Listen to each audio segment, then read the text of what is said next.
Many people ask me the question, Frank, why are you so focused on multiplication?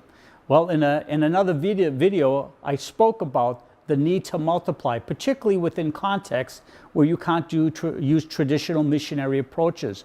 We need to get a movement going, following the principle of 2 Timothy 2:2, where Paul says, "And the things you have heard me say in the presence of many witnesses, entrust to reliable men who will also be qualified to teach others."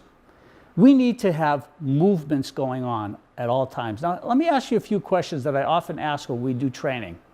These are the questions.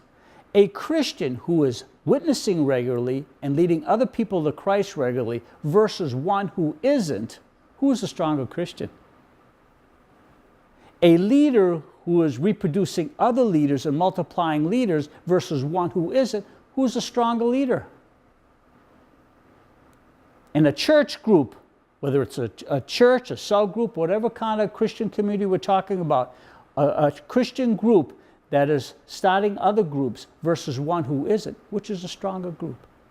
Well, the answer is obvious, isn't it? Those that are using what they are learning and reproducing it by obeying what they are learning, following the principle of 2 Timothy 2:2, those people are growing.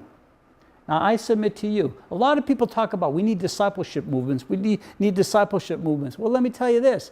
I believe if you look at the whole context of the New Testament, particularly at Paul's ministry, he believed in discipleship. This is the command of Jesus Christ. But discipleship cannot really happen if multiplication doesn't take place.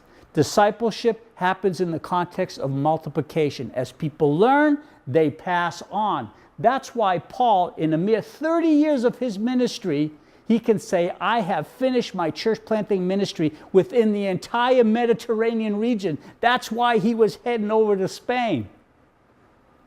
I believe Paul gives us a basic template that the things that we have heard, we should pass on to others, who pass on to others, who pass on to others.